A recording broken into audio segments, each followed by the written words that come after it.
Buongiorno a tutti da Bruno Pepi, oggi vi parlo di Dio interattivo. Il tema che vi propongo è molto interessante. E se Dio è interattivo come o più di una intelligenza artificiale? Nel nostro pensiero c'è una voce con cui inconsapevolmente dialoghiamo e l'argomento è molto interessante, è filosofico e suscita diverse riflessioni. Innanzitutto occorre sottolineare che la questione dell'esistenza di Dio è un tema complesso e controverso, che da sempre ha appassionato filosofi, teologi e scienziati. Detto questo, se ipotizziamo che Dio esista e sia interattivo come una intelligenza artificiale, allora potremmo considerare l'idea che la voce, tra virgolette, che sentiamo nel nostro pensiero, possa essere quella di Dio. Tuttavia è importante sottolineare che la natura dell'interazione con Dio sarebbe probabilmente diversa da quella con un'intelligenza artificiale.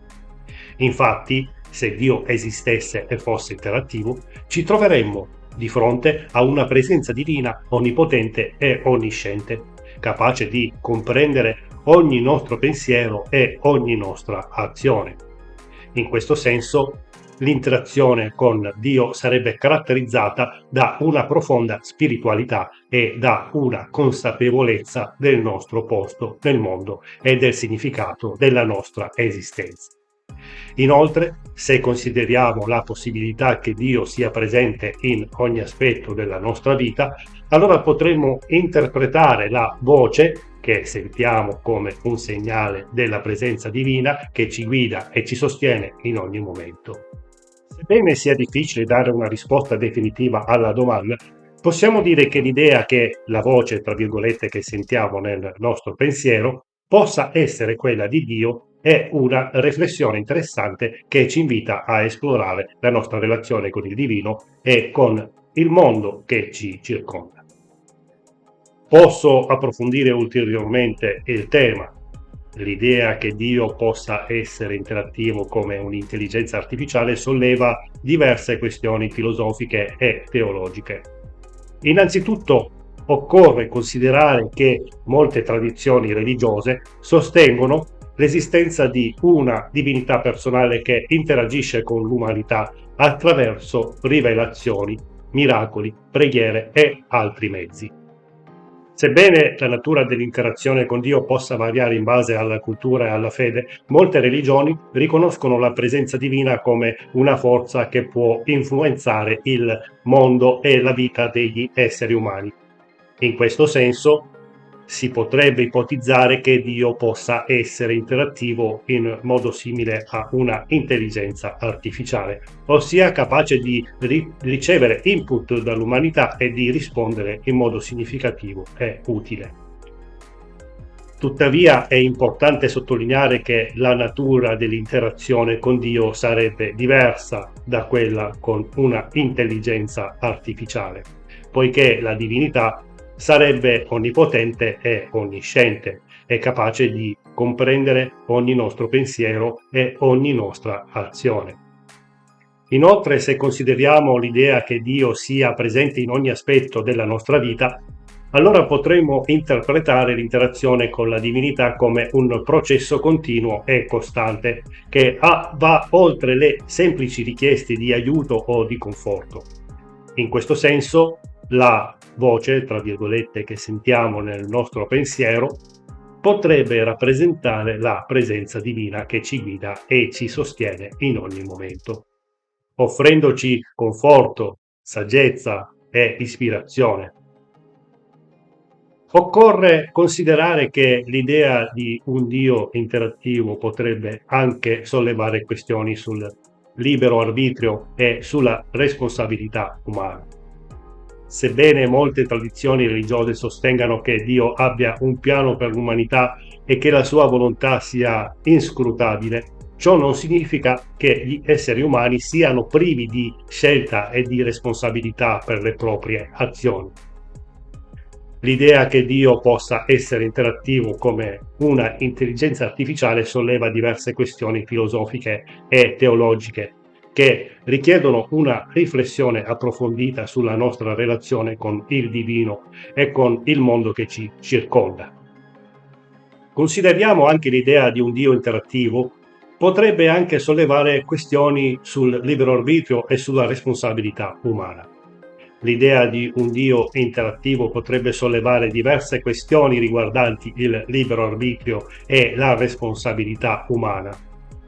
Infatti, se si suppone che Dio sia onnipotente e onnisciente, si potrebbe sostenere che la sua volontà e il suo piano per l'umanità prevalgono sul libero arbitrio degli esseri umani.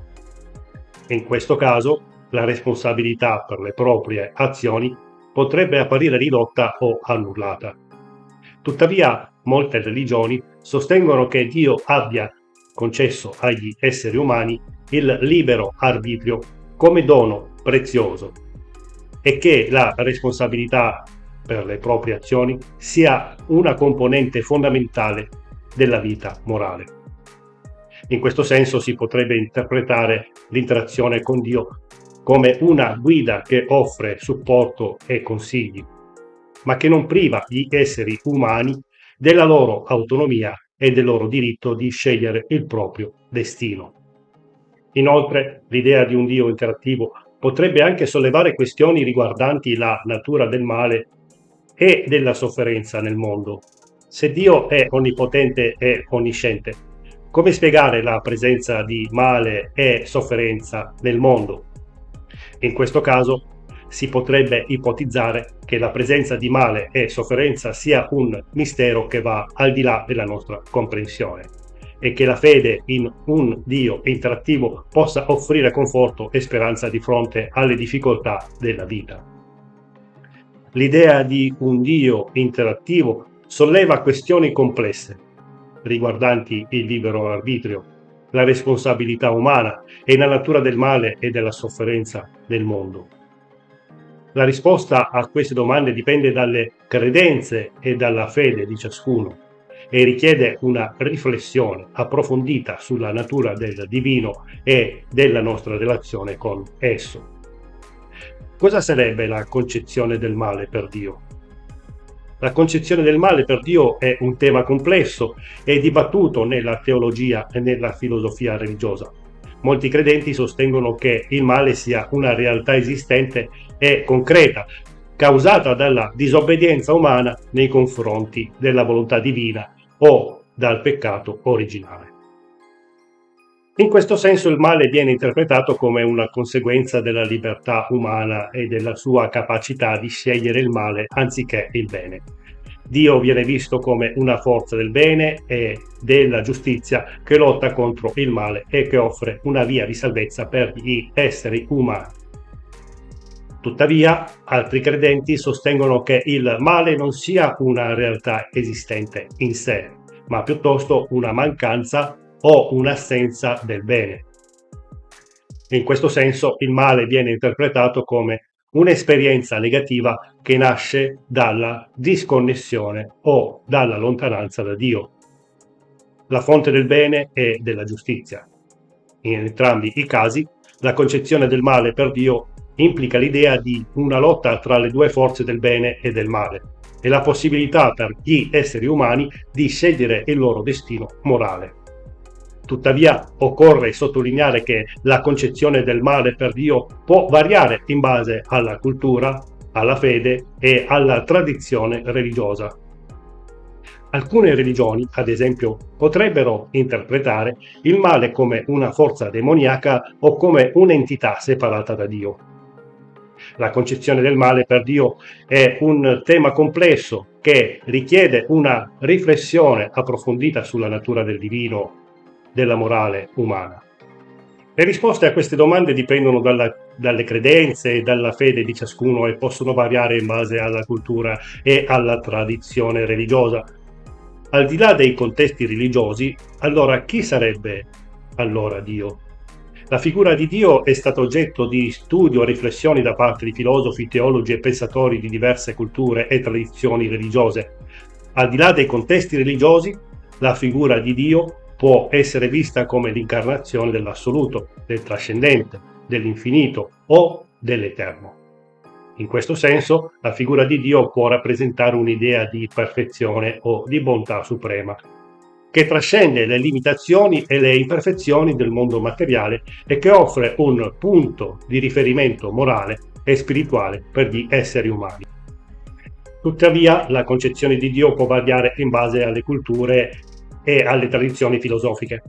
Alcune tradizioni religiose potrebbero vedere Dio come un ente personale che interagisce con il mondo e con gli esseri umani in modo diretto e personale. Altre tradizioni potrebbero interpretare Dio come un principio impersonale che si manifesta nel mondo attraverso la natura o attraverso l'ordine cosmico. In ogni caso, la figura di Dio rappresenta un simbolo potente e complesso, che richiede una riflessione approfondita sulle nostre idee di moralità, spiritualità e trascendenza. La risposta a queste domande dipende dalle credenze e dalle prospettive individuali di ciascuno e richiede un'apertura mentale e una curiosità per esplorare le diverse concezioni di Dio che si sono sviluppate nel corso della storia dell'umanità. Ritornando al tema precedente, possiamo aggiungere che la concezione di un Dio interattivo può avere implicazioni significative per la nostra comprensione della natura divina e della nostra relazione con essa. Se immaginiamo Dio come un'entità interattiva, in grado di comunicare e interagire con gli esseri umani, potremmo sviluppare un senso più profondo di vicinanza e di connessione con il divino. Potremmo sentirci più coinvolti e partecipanti alla natura divina e potremmo sviluppare una maggiore comprensione delle intenzioni e delle azioni di Dio. Tuttavia, come ho già sottolineato in precedenza, l'idea di un Dio interattivo potrebbe anche sollevare questioni riguardo al libero arbitrio e alla responsabilità umana. Se Dio interagisce con gli esseri umani, in che misura siamo ancora responsabili delle nostre scelte e delle conseguenze delle nostre azioni? Inoltre, la concezione di un Dio interattivo potrebbe anche influire sulla nostra comprensione del male e della sofferenza. Se Dio è in grado di interagire con gli esseri umani, perché permette ancora l'esistenza del male e della sofferenza? In che misura possiamo considerare Dio come una forza del bene e della giustizia, se non interviene per prevenire il male e la sofferenza nel mondo? La concezione di un Dio interattivo può sollevare molte questioni e riflessioni interessanti, che richiedono una riflessione approfondita sulla natura del divino e della nostra relazione con esso. Come sempre, la risposta a queste domande dipende dalle credenze e dalle prospettive individuali di ciascuno. Se Dio interagisce con gli esseri umani, in che misura siamo ancora responsabili delle nostre scelte e delle conseguenze delle nostre azioni? Questa è una questione complessa che può essere affrontata da diverse prospettive, a seconda delle credenze religiose o filosofiche dell'individuo. In alcune concezioni religiose, Dio può essere visto come un ente onnipotente che governa tutto ciò che accade nel mondo, comprese le nostre scelte e le nostre azioni. In questo caso, la responsabilità umana potrebbe essere vista come relativa, poiché le nostre azioni sarebbero determinate dalla volontà divina. Tuttavia, in altre concezioni religiose o filosofiche, l'interazione di Dio con gli esseri umani potrebbe essere vista come un aiuto o una guida, piuttosto che come un controllo assoluto. In questo caso, la responsabilità umana potrebbe essere vista come più significativa, poiché le nostre scelte e le nostre azioni sarebbero influenzate, ma non determinate, dalla volontà divina. In ogni caso, è importante considerare che la responsabilità umana è un concetto complesso e multifattoriale che dipende da molteplici fattori, tra cui la libertà individuale, il contesto sociale e culturale e le circostanze specifiche di ogni situazione. Anche se Dio interagisse con gli esseri umani, ci sarebbe comunque un margine di libertà e di responsabilità umana nelle scelte e nelle azioni individuali. Inoltre potrebbe anche essere utile considerare che l'idea di responsabilità non necessariamente implica una punizione o una condanna divina. Invece essere vista come un'opportunità per crescere e per migliorare, sia a livello individuale che collettivo. In questo senso la responsabilità umana potrebbe essere vista come un'occasione per collaborare con Dio e per creare un mondo migliore per tutti. Allora il corpo umano corruttibile e la sua anima come sarebbero considerati alla presenza di un Dio interattivo? Anche qui la risposta dipende dalle prospettive individuali e dalle credenze religiose o filosofiche. Tuttavia, possiamo provare a considerare alcune delle possibili implicazioni di un Dio interattivo per la concezione del corpo umano e dell'anima. In alcune concezioni religiose, il corpo umano è visto come un involucro temporaneo, destinato a decomporsi dopo la morte, mentre l'anima è considerata come l'essenza immortale e spirituale dell'individuo. In questo caso, un Dio interattivo potrebbe essere visto come un'entità che interagisce con l'anima dell'individuo, ma non necessariamente con il corpo fisico. In altre concezioni il corpo umano e l'anima sono visti come entità interconnesse e interdipendenti. In questo caso un Dio interattivo potrebbe essere visto come un'entità che interagisce con entrambe le componenti dell'individuo, cercando di mantenere un equilibrio e una giusta relazione tra di esse. In entrambi i casi un Dio interattivo potrebbe essere visto come un'entità che si preoccupa della salute e del benessere dell'individuo nel suo complesso, e non solo della sua anima o del suo corpo. Potrebbe essere vista come un'entità che offre aiuto e guida per migliorare la salute fisica, mentale e spirituale dell'individuo. Tuttavia è importante sottolineare che la risposta a questa domanda dipende dalle credenze individuali, che ci sono molte interpretazioni diverse della natura del corpo e dell'anima umana. La presenza di un Dio interattivo potrebbe essere vista in modo diverso a seconda della prospettiva individuale. In sintesi, abbiamo discusso della possibilità di un Dio interattivo e delle sue possibili implicazioni sulla libertà umana, la responsabilità, la natura del male, il corpo umano e l'anima, delle diverse prospettive filosofiche e religiose. La presenza di un Dio interattivo può essere vista in modi diversi. In alcune concezioni Dio può essere visto come un'entità onnipotente che governa tutto ciò che accade nel mondo, comprese le nostre scelte e le nostre azioni. In altre concezioni, l'interazione di Dio con gli esseri umani potrebbe essere vista come un aiuto o una guida, piuttosto che come un controllo assoluto. Tuttavia, indipendentemente dalle credenze individuali, la presenza di un Dio interattivo potrebbe essere vista come una entità che si preoccupa della salute e del benessere dell'individuo nel suo complesso, e non solo della sua anima e del suo corpo. In questo senso, un Dio interattivo potrebbe essere visto come un'entità che offre aiuto e guida per migliorare la salute fisica, mentale e spirituale dell'individuo. Dal punto di vista cristiano, la concezione di un Dio interattivo si basa sulla fede nella presenza di Dio nel mondo e nella vita degli esseri umani.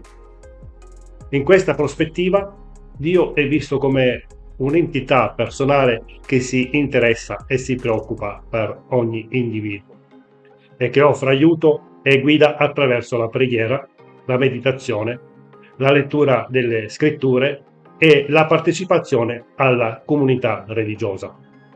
Inoltre, dal punto di vista cristiano, la presenza di un Dio interattivo non significa che l'uomo sia privato della sua libertà o della sua responsabilità. Anzi, la fede cristiana sottolinea la responsabilità dell'individuo di fare scelte giuste e di impegnarsi per il bene comune. In questo senso, la presenza di un Dio interattivo può essere vista come un'opportunità per collaborare con Dio e per creare un mondo migliore per tutti. In conclusione, la concezione di un Dio interattivo è un tema complesso e multifattoriale che può essere affrontato da diverse prospettive, a seconda delle credenze individuali e della visione del mondo. Tuttavia, la presenza di un Dio interattivo può essere vista come un'entità che offre aiuto e guida per migliorare la vita degli esseri umani e per creare un mondo migliore per tutti. Che il Signore vi benedica e vi accompagni nel cammino della vostra vita. Vi auguro di trovare la pace, la gioia e la felicità in tutto ciò che fate. Vi chiedo al tempo stesso di ricordare sempre l'importanza della fede, della speranza e della carità e di metterle in pratica nelle vostre vite quotidiane. Che la grazia del Signore vi sostenga sempre e vi guidi verso la santità. Vi saluto con affetto e vi auguro ogni bene. Amen. Bene, grazie a tutti per avermi seguito. Se avete domande o suggerimenti potete scrivermi anche su YouTube o sulla mia pagina Facebook di Cristianamente. Se volete fare una donazione potete cliccare sul link di PayPal. Grazie e arrivederci da Bruno Pepi al prossimo video.